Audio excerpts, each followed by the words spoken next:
Hi, everyone, and welcome to this episode of Val Talks Pets.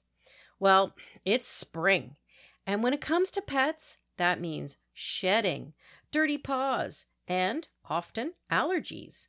Many of our pets experience seasonal and environmental allergies that happen every spring and often into the fall. Our pets also experience food intolerances, and that just makes everything more complicated as we try to decipher what is going on. Well, to help us try and figure out what is going on and how we can help our pets with reactions is Joanne Carr, Director of OASIS and Bilingual Communications from Omega Alpha Pharmaceuticals. I'm super glad to have Joanne back with me because she is just a wealth of knowledge. Hi, everyone, and welcome to Val Talks Pets, the forum for pet parents and enthusiasts alike. Having been in the pet industry for over 10 years now, I am going to share with you issues and questions that arise as I work with pet parents on a day-to-day basis. I am not a veterinarian, but I do have certifications in canine, feline, small animal, fish and herptile, and avian health and nutrition from the University of California, Davis Extension. Hi, Joanne. Welcome back to Val Talks Pets. Thanks, Val. Thank you very much for having me. Looking forward to our chat today. That's fantastic. You know, the reason I wanted to talk to you and have you back is because some of the questions that are coming up right now, especially since it's springtime, I find that there's a fair few amount of pet parents out there that are already talking about their pets' reactions as the weather has changed. That's not uncommon, not at all. Oh, okay. All right, good. Because I'm thinking, wow, that's interesting. And so I thought maybe we could talk about how pets do react, and we could say the word allergies if we like, and see what you think is happening and what you can suggest to give them a bit of a hand. So I thought maybe we could start a little bit talking about like the environmental allergies that are happening, particularly now that the snow is melted away and, and all these things are starting to bloom and here we go, Absolutely. And, you mentioned about snow melting, and one of the things I've been hearing about over the last number of years especially is something called snow mold, and I'm not sure if you've heard that term being used before. No, I haven't. What is snow mold? Snow mold it's just one more thing to add to the whole repertoire of allergies and potential allergies is for pets especially too. And awesome. Anybody, even people with respiratory issues, when the snow melts, everything that's been trapped under the snow all winter long gets into the air and can cause problems and reactions for cats and dogs, especially when they're spending a lot more time outdoors. For those pet parents that have cats that spend a lot of time outdoors, or their dogs are getting out more now and they're getting out walking. So snow mold is one more thing to add to potential environmental reactions. Oh my gosh. Yeah. I've never even thought of this, but yeah. The snow's melting, and then there's all that bacteria and all that gunk, I guess you could say, that's trapped under the snow all winter, and then it starts to melt away, and everyone's so excited. The sun's out, it's getting warmer, and now we're dealing with snow mold. So that's something that I would definitely want to put out there for all the pet parents listening. That's really interesting. So what do we do about, and so there's some snow mold. What is happening that we know that the pet's reaction? What is it? Is it the typical sort of scratching, itching, or do they have respiratory, or what happens with that? Very good question. And in with dogs and cats, allergies can manifest or can occur through the skin, of course, and we call that, it's called allergic dermatitis. Whenever, if you're speaking with a pet health practitioner, they'll probably use that term, allergic dermatitis. That's anything that makes the skin inflamed. And then you watch for pets that are, constantly scratching, shaking their heads. Maybe their ears are really smelly, or they're dirty, or they're licking at their paws a lot. And then we've got the respiratory allergy. So with the snow mold, quite often you have pets that are responding, because anything that's inhaled, they might start sneezing more or develop watery eyes or runny nose. Kind of like when we have allergies, it's the exact same thing. Wow. Yeah, I could see that. My goodness, that, the whole coming in and sneezing away and and the eyes and the whole bit. Yeah. And the ear thing, that's, I hear that a lot about like red, scratchy ears. Yes, and it's not uncommon, and these are just some of the symptoms, and some pets may or may not develop some of these. They may just have one or two of these symptoms, and others might actually have more than that. But one word that describes any type of allergy in pets, it's frustrating, with a million exclamation marks behind it. Kidding. Oh my God, do I ever agree on that one? Yep. For sure. So besides the snow mold, we've got other things too, but that's just one thing to think about. And I actually heard about the snow mold a while back, and it was on the Weather Network actually, but it made a lot of sense to me. But there's other things too. Anything that's going to cause a respiratory response in an animal is usually anything they're inhaling in the environment that they're breathing in. So much the same as many people who suffer with allergies, it could be mold. It could be, again, as I mentioned, snow mold. It could be mold in the home. It doesn't even have to be outside. Right. Dust mites, pollens out in the environment, of course, grass, tree particles, chemicals in the air. If you live near a place where there's a lot of chemicals being put out into the environment, these types of things can cause reactions in both humans and in cats and dogs. Yeah, for sure, because they're definitely exactly the same as us. They're smelling that stuff in. That's right. And in reality, too, when we look at animals, they're a lot closer to the ground as well. So when they run across the lawn and then they lick their paws, and we have that to contend with as well at times. Now, when I walk now, because as we said, everything is, started to melt, and if we go for a walk, I wash the dog's paws when we come in. With water and cloth and everything, just for that reason, because I'm thinking there's got to be like icky bacteria and stuff out there.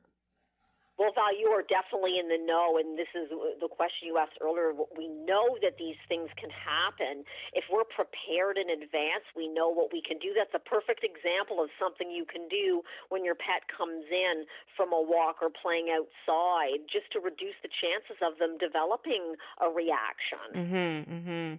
Yeah, I think that's a really good, if they need to wash their feet and all around the top and the bottom of the paw and in between the toes and the whole bit, because next thing you know, they're licking it. Absolutely. And then some just become very much, focused on that. And, quite often I've seen pet owners, they say, my pet keeps scratching, and then it starts to create this constant action of, scratching and biting, and that can leave the skin very raw and maybe even start to bleed. And that's something we want to try to avoid. Yeah, absolutely. Because I know that it took us forever to deal with a skin thing. It happened in the winter though, and it was a spot on Tundra's paw on the inside of his leg, and he did this by rolling around and swimming around in the snow, and it scratched the surface of his skin. And oh my God, it was red. He was itching it. He was licking it, and it took a long time to get that under control, because they just keep licking it, right? And that's where you've been frustrated, I'm sure, very much like many of the pet owners you speak with and that listen to your podcast. I'm sure it's definitely frustrating, and with animals, it just becomes this constant thing, and it's hard to sit back and watch this happening every day. Yeah, and it's it's annoying to hear them do it, but at the same token, they must be absolutely feeling that horrible feeling, right? That's why they're constantly licking and scratching. Yeah. Now, what about? Agree more. Yeah, and what about's happening when with the things that are starting to bloom or starting to emerge, buds and things, do they still have issues with that too? Yes, absolutely. Anything, and this is where the environment, and we have a lot less control over the environment than we do with the types of foods and even supplements, for that matter, that we can give to our pets. The environment is a whole different thing that it's a lot harder to control, because as soon as you go for, walk your dog, or someone goes to let their cat out, as soon as they get outside, they're breathing everything in. And of course, some people live in environments where, there's a lot more toxins and pollutants in the air than other people. But that is that's something that's really hard to control. So knowing that this time of year, when it starts to get warmer and there's blooms out and the buds are out, we can start to support their immune system even prior to the snow starting to melt. So whether it's a diet that's very supportive, and we're taking a preventative approach here, looking at supporting through food and through supplements, or just supporting their immune system daily.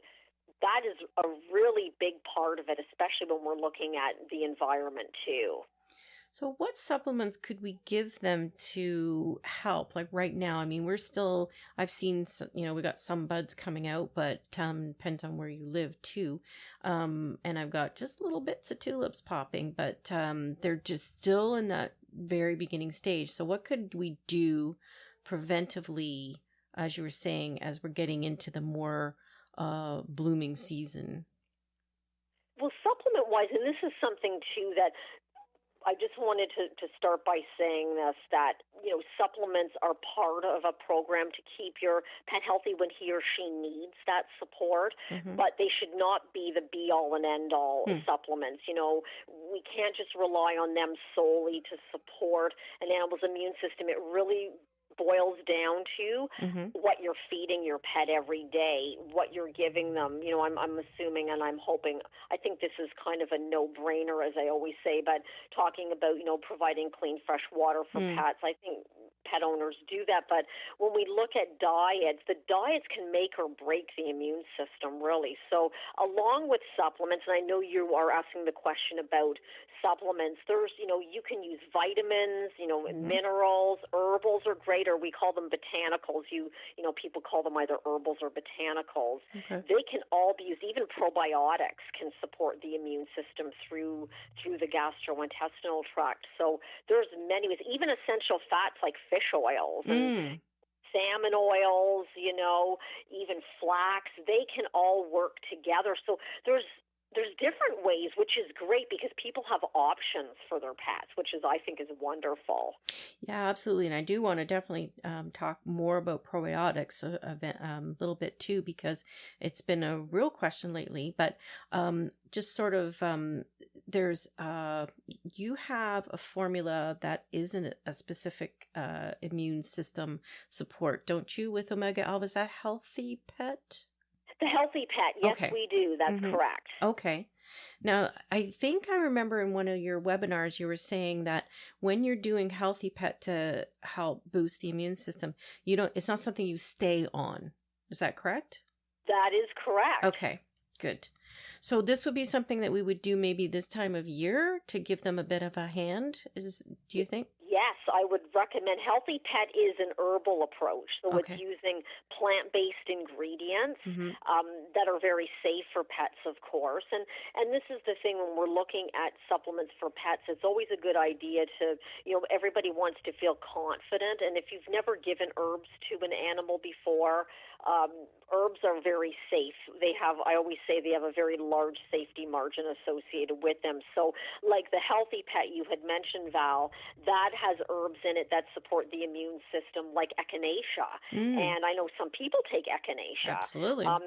It's got reishi mushroom in it, and reishi mushroom has been known to be very health promoting for cats and dogs. And with our supplements, the science that goes on behind the scenes and supporting the efficacy of the formulas. But herbs are very safe. So if you give too much of this particular healthy pet supplement, the worst case scenario is that your pet will have, looser stool or maybe diarrhea, but Hmm. definitely it wouldn't be fatal by any stretch of the imagination. Right.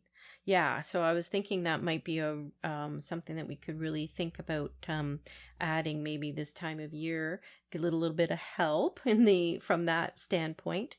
So I Yes. guess the thing is with I do find with people, I was talking to, actually it was just the other day, I would have been on Saturday. Fellow was just taking forever, and he said this dog of his is constantly has such reaction, and he says, I just can't pinpoint what it is. And I'm like, it comes back to what you said about frustrating, right? Yeah. He's like, I've tried, I don't know. I said, do you think it's environmental? Do you think it's food? I don't know. He was trying everything. So the thing is that how do we actually decipher between whether we're dealing with a food thing or an environmental thing? Good question. And this is where, because I know to make things less frustrating for people, and hopefully this podcast will, with food allergies, the symptoms continue all year round because Mm-hmm. you're giving something that's kind of an insult to the body, but and it's unbeknownst to many pet owners. So if this is going on all year round, it would be considered a food allergy. Mm-hmm.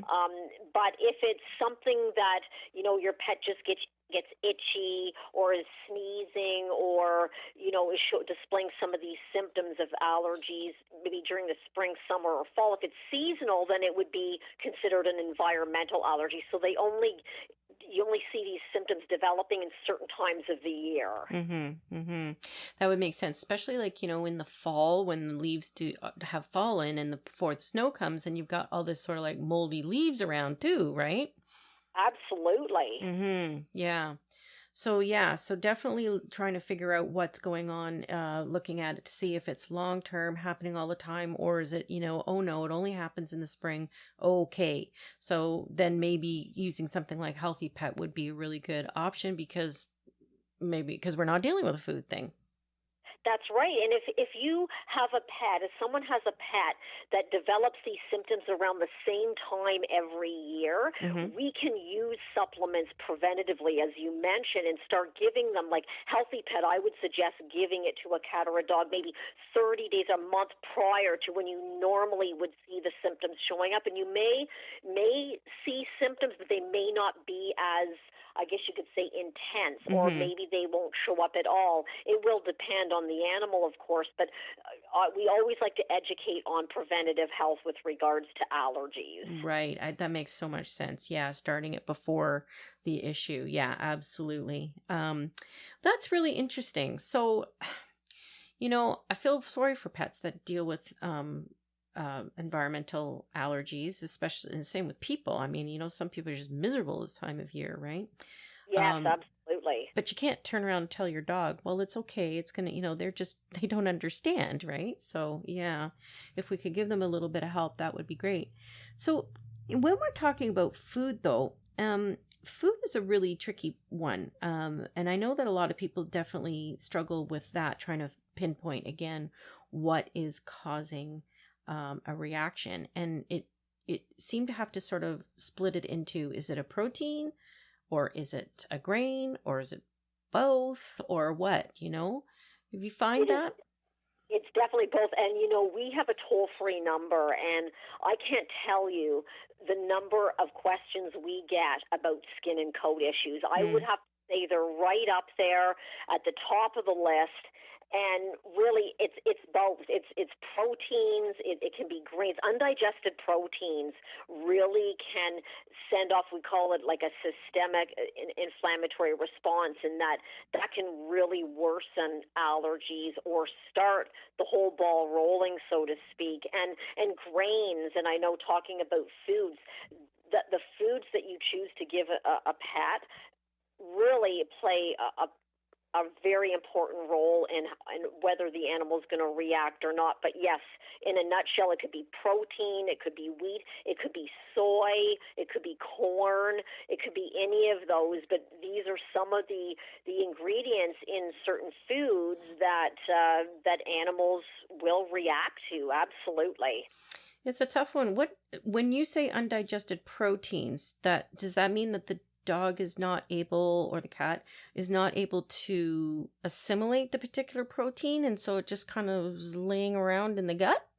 Yes, it does. It's not fully breaking down, because proteins will break down into smaller components we call amino acids. Yep. And if it's not being broken down, it could cause a reaction. And believe it or not, and I'm not sure if you've probably heard this too, but I know with our supplements, we actually took the chicken flavoring out of our liquid supplements, because we were finding that a lot of people were saying, my pet can't have chicken because they have a reaction to chicken. And chicken is something people have been feeding their pets, and you'll see it in kibbled foods, and people, whether they feed raw or cook the meals, that is something that people are finding, that chicken. So that's the reason why we took the chicken flavoring out of our liquid supplements. Okay. Well, yeah, I mean, it is one of the top ones that we do hear about. I mean, people say that, no, my dog cannot have any chicken. We don't actually feed chicken to Tundra, because if you do, he will completely gas you out of the room. Yes. Oh, poor Tundra, and poor you guys too. Yeah, so we don't for that reason. So, yeah, no, it's true. There's a lot of discussion around chicken, and people look for different proteins. So that's possible. Then what's happening is their body just doesn't assimilate the chicken. Is that what's happening? That's happening. And sometimes if they have too much of something, that can create inflammation. And basically an allergy is an inflammatory response by an animal's immune system. So when you're supporting the immune system, chances are you can also help to reduce that inflammatory response, but you could also choose a different type of protein that won't create the problem to begin with. So we could go look at it from that perspective as well. So how do you feel about this approach where you choose a protein they've never had before? Well, I do see people doing that. In fact, we look at, elimination diets, and this is something that's it's very time consuming. It's very time consuming. When I say that, I mean that it takes time to find the elimination diet, to figure out what's causing the problem, and that also can cause frustration for the pet owner. But I think, to answer your question, I think it's a good thing to introduce different types of protein, whether it's fish or lamb or, I've spoken with a holistic veterinarian. She even brings up kangaroo. And, there's all kinds of different proteins out there. So in situations like that, not all dogs, and we see a lot of this happening with dogs, but not all dogs will respond the same way to the same protein. So it will depend on each animal each animal individually, I should say. Yeah, and then working with what's available, if limited ingredient diets in particular, so that there's only one protein in that kibble, for example, or in the raw, you make sure that it's not a combination protein formula. That's right, because when you start combining different proteins, and, quite often I would suggest that, people, when they're looking at the list of ingredients on a food for pets, that the first two ingredients should be protein. But again, if you're really looking at an animal with a severe allergy, you really want to because if you start combining, like you say, we don't really know which protein is affecting that animal. So doing it, as simplistically as possible is really the best way to go, whether, you're cooking for your pet. And we're finding that's another thing too, cooking and feeding raw. That's something we find can really improve any situation where a pet is suffering with allergies. I find that that's another, when we look at the food and the diet every day, how many people change the diet, and it can make a world of difference. In fact, my granddog just recently went from having, a certain type of kibble, and then I suggested to go and speak with someone in a pet store and go for a grain-free. And her symptoms she's not so pink, she's not scratching as much. And I figured, go for the grain-free just to see what happens. And she very quickly improved. She wasn't scratching as much. She's not as red anymore in her ears, especially in her ears. It's definitely not as inflamed as it was before. Yeah, isn't it? That just goes to show you've got onto the right track when that happens, right? You're yes, like, I couldn't agree more. And I think, and you yourself, I'm sure, have had a lot of questions come your way about that too, I'm sure. Yeah, it's a really difficult time right now because there's so much going on with DCM and dilated cardiomyopathy. And I did a whole episode, took me forever to do the research on that, I have to admit, because I really needed it to be spot on. But it's really difficult because a lot of the vets are, adamantly do not feed grain-free. This is going to happen. And but when you're in a situation where your dog reacts to all kinds of grains, you don't have much choice. Absolutely. And, I actually read that piece that you wrote, and you did a great job of bringing all of the information together. And and speaking with this holistic vet that I've interviewed over the years, she recommends grain-free. She doesn't have a problem with that because especially when we're looking at taurine coming from meat sources. I thought that was a very well presented piece that you did. Oh, good. That's good feedback from you. You do a great job of bringing all the information together. I love reading what you've put down. Oh, great. Really good read. It was, and I'd highly recommend for people to go on and read that. It was very informative. Excellent. Yeah, that was a tough one because the thing is that you're trying to break down the information and it's very confusing. And I don't think that pet parents are getting a lot of the information in such a way that they can understand it. They're just being told, don't do this, And absolutely. And, I'm just going to say this, and I'm really a big believer in that, working together with veterinarians. And this is something that even, veterinarians will say that they have very little education on nutrition when they go to vet school and they go to university and they decide they want to become a veterinarian. There's very little time spent on the topic of nutrition. Yeah. And so, it's hard because you're dealing with people who are speaking with their vets and they're telling them one thing, and then they come to someone like maybe yourself or me or working for a supplement company, and just through our own experiences, we're suggesting, why don't you try this and see if the symptoms improve? And you know what? People take information from different sources and then they can try it out and see for themselves. Yeah, absolutely. And as I said, 1 month isn't going to be this huge detrimental thing. You just need to know if this is what's causing it. Like you found with your granddog that once you took the grains out, whoa, there we go.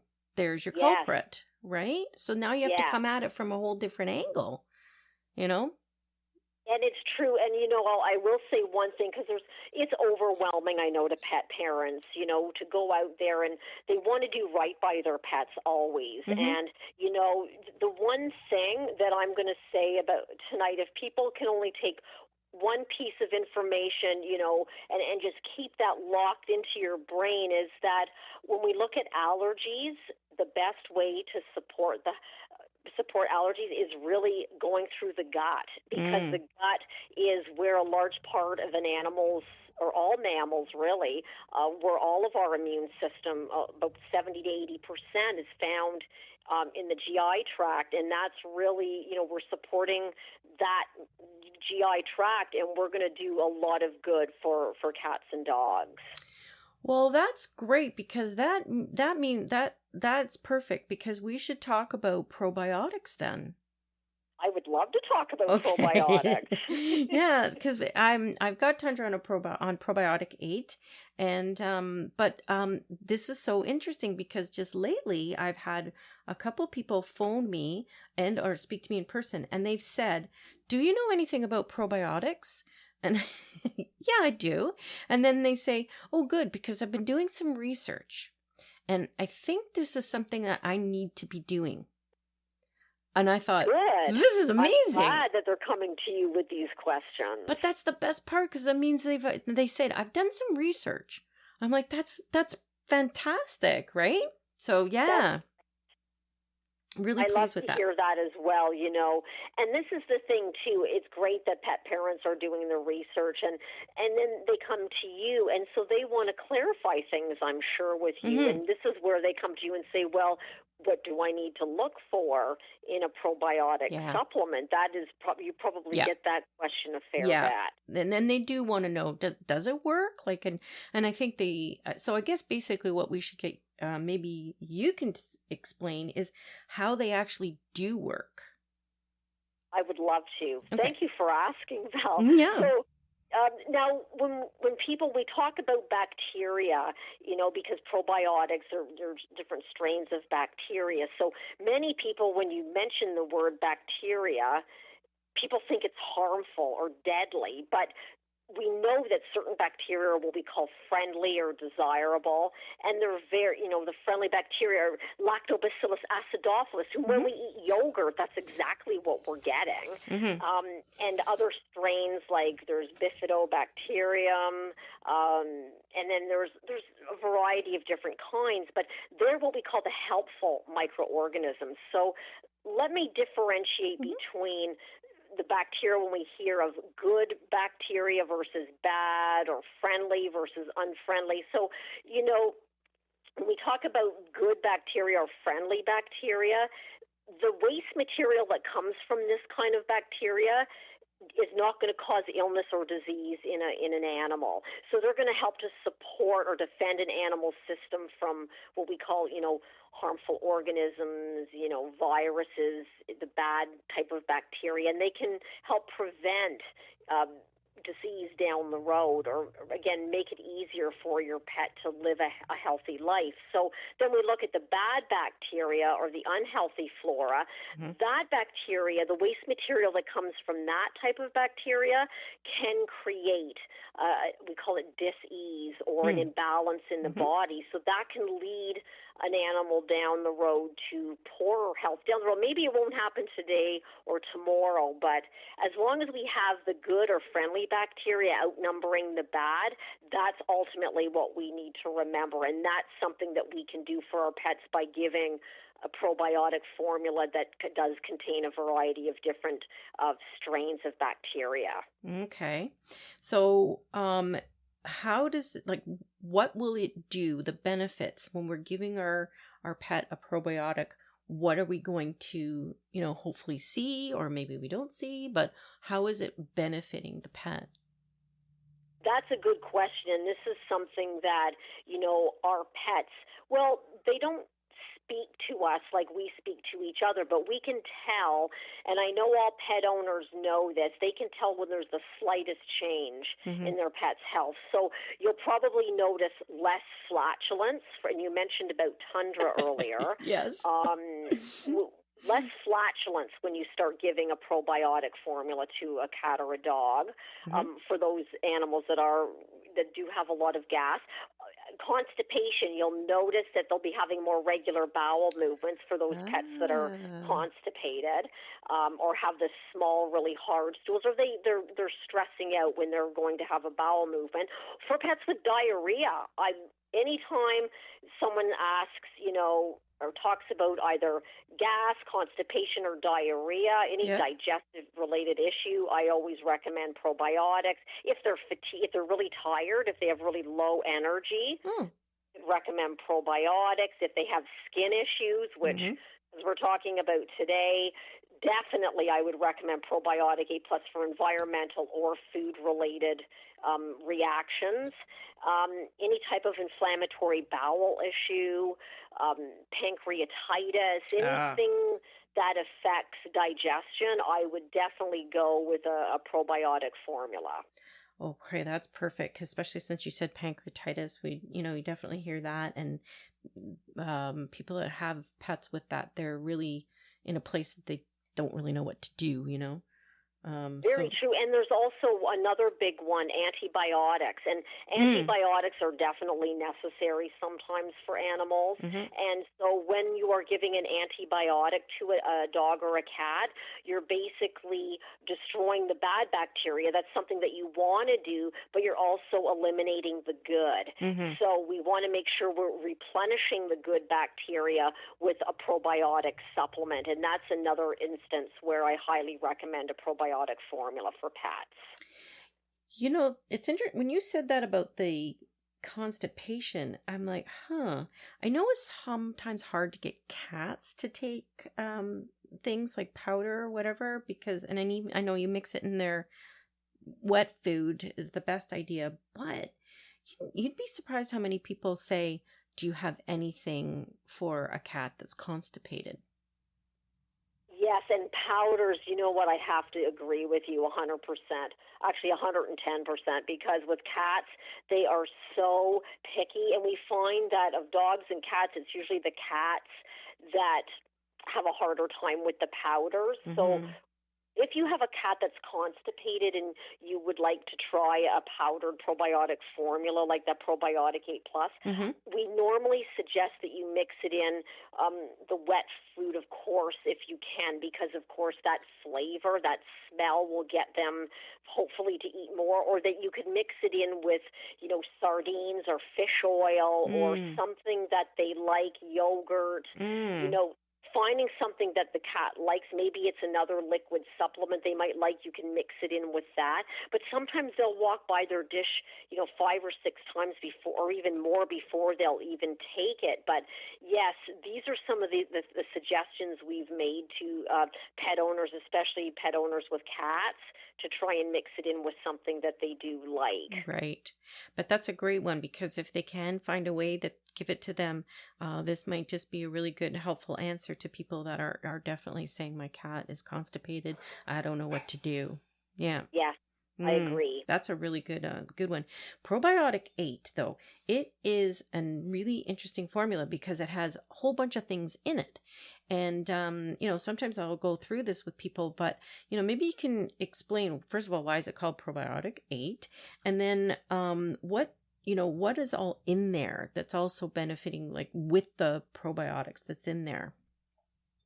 This is a great combination because it actually has 9 different strains of probiotics, and it's kind of like, I mentioned Lactobacillus acidophilus, and that's one of the strains. And some people might say, well, why can't you just give your pet yogurt instead of giving the supplements? Well, whenever you give a supplement, it's a lot more concentrated versions. You'd have to give them a lot of yogurt, and that's not really health promoting per se. So getting a supplement with a variety of strains going to basically get into the system, is going to replenish and keep that good flora alive.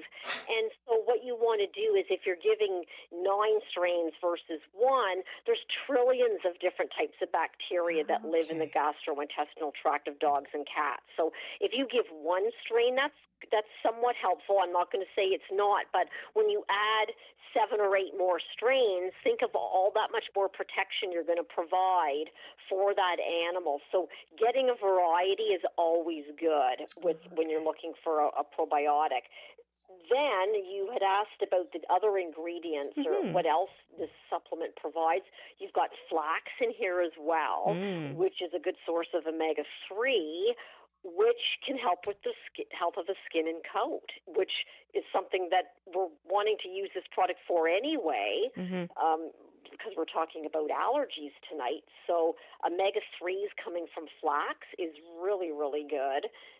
We've got some kelp in here in this formula. Kelp is a good source of iodine for those people that are dealing with, low thyroid function in their pets. Usually we see that happening in dogs, though, more so. It's more so the hyperthyroidism in cats. But it still is not going to hurt a cat that is suffering with a thyroid issue like that. For people who know botanicals or herbals, we've got some slippery elm and marshmallow root in there, which are very soothing to the GI tract whenever there's inflammation. So they're very soothing herbs. And, if you take this powder, and for those people who like to experiment with stuff just to see how it works, if you were to take this powder, it's a freeze-dried powder, by the way, and if you were to mix it in with any liquid, it gets very thick, it gets very gelatinous very quickly. That's the slippery elm and marshmallow root. Right. That's them working. And they create this mucilaginous paste, I always say, and so it protects the probiotic strains because probiotics are very, very sensitive to any type of moisture. So as soon as you mix this powder in with a liquid, you want to make sure your pet is consuming it as quickly as possible. If not, the strains will die more quickly. We want to get those strains into their colon. That's the ultimate goal here, is to get the different strains into their colon. And so any type of inflammatory bowel issue, this product would be very helpful for. And then we've got enzymes. Now, these enzymes are a wonderful component of this formula because it helps an animal digest, plant material, digest carbohydrates, proteins, and that we talked about those undigested proteins and how they can create more inflammation and more of a reaction in the skin. We've got enzymes that break down fats, proteins, even milk proteins. So, for people who are giving yogurt and things like that, we've got those enzymes in there. So I'm glad to hear that you give this formula to Tundra because this is such a very comprehensive formula for GI health and for skin and coat health at the same time. So I can see how this would be really, really helpful, in particular around this time of year, but all year round. Yes, and this is, it does say on the label for short-term use, but we have to have that on there because of Health Canada.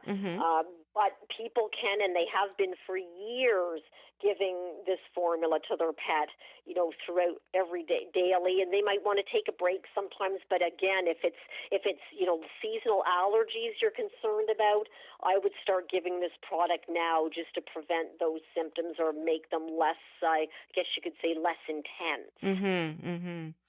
Yeah, for sure. So we can deal with the scratching and Yes. And I know it makes it worse for them because it's like they're going to start shedding too, because as the weather starts to get warmer, then the dogs start shedding too, and then that's itchy too.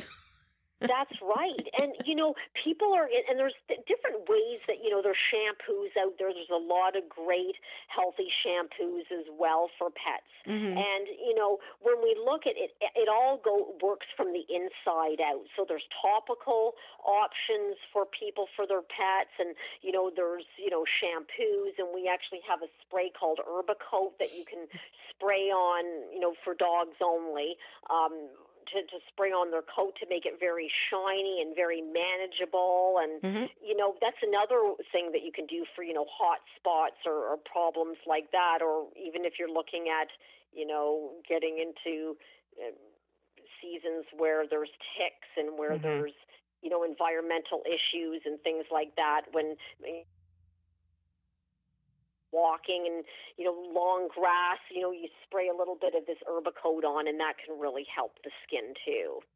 Yeah, the Herbacoat has some nice formulas in it. There's citronella and lavender, neem, I believe. There's some nice. You're right. Yeah, there's some nice stuff in there. Yeah, and I like to spray that around as well throughout the summer.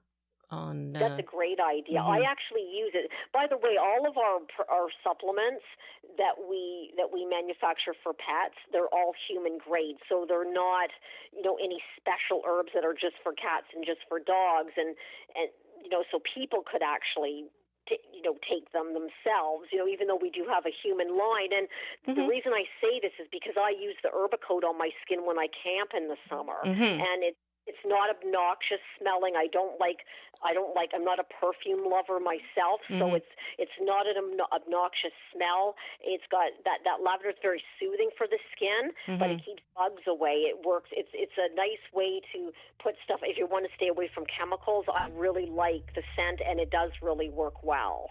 It does. I just, the only thing I would say is you just have to apply more often, because I find than you would say something that's an actual like chemical one. But that's right. Yeah, but I definitely, especially when it, you're trying to get some outdoor work done and the bugs are all over the dog, I'd spray or all around my head or on the pet, on Tundra as well, keep the bugs down, because the citronella's in that. Oh my gosh, that's my dog coughing. Which is a really good point, actually. We were just talking about, what about pets that react to flea bites? Good question. And flea bites, that's another thing that can be problematic.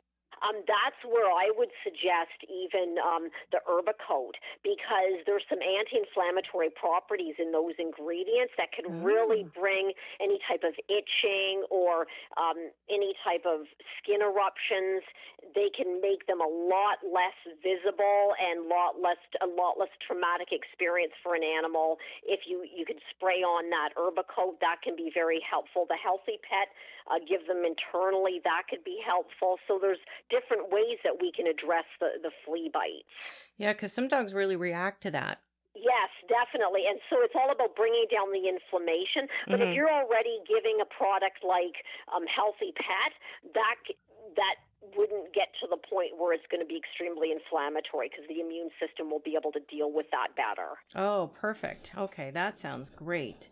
Yeah, there's lots of things that we can do. And you were saying that people are, you've been getting a lot of calls, so they are welcome to give you a shout and ask you questions? Absolutely. They can give me a call. They can call the office too, because we've got that toll-free number goes right directly to our office, and we've got a lot of friendly, very knowledgeable individuals at the office that would be able to help you with your questions, or you can reach out directly to me at any point in time, and I'd be happy to help anybody. Oh, that's fantastic. A lot of people say they're surprised because they're so used to calling companies and getting these machines, but they say there's actually a live person on the other end. So I found that interesting, because I guess, back to grassroots, it's all about really being able to talk to someone, and we've got a lot of great people that can help you out. Yeah, and I've had feedback as well, because I tell people, hey, listen, you know what, give them a call. They'll be more than happy to help you. And they've said, I called, it was fantastic. I got so much information, So yeah, it's a really, really good thing that you guys do. Thank you. Thanks for the feedback, Val. Okay, so I think that, we've got some really, really good tips for people dealing with all kinds of things that they're going to be up against throughout the season. So is there anything else you think that people might be, we might want to pass on, or did we cover everything?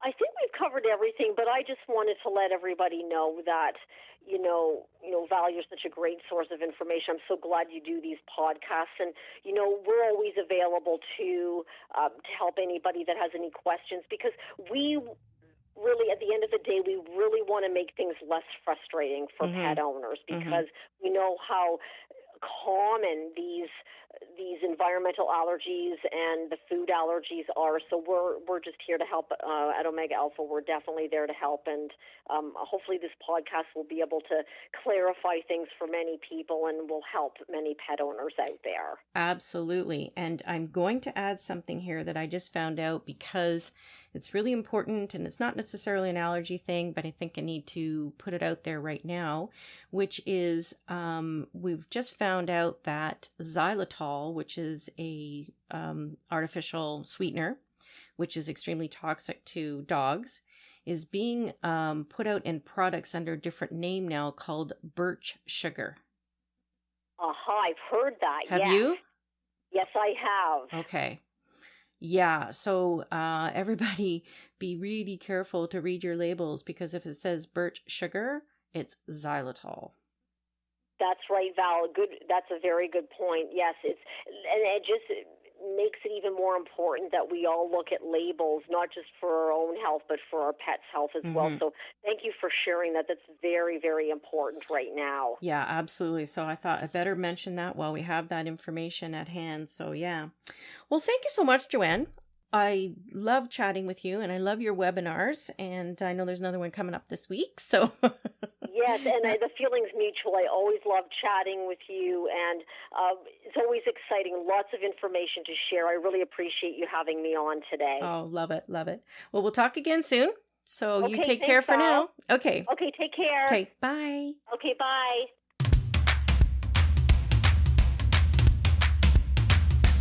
That was so great speaking with Joanne again. I just love how she makes everything make sense. Snow mold. Wow. Just one more thing to add to our concerns.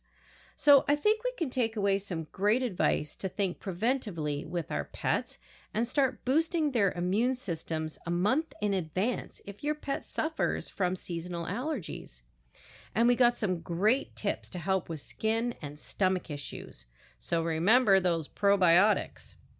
And also remember to give their paws a bit of a wash when coming in from outside this time of year.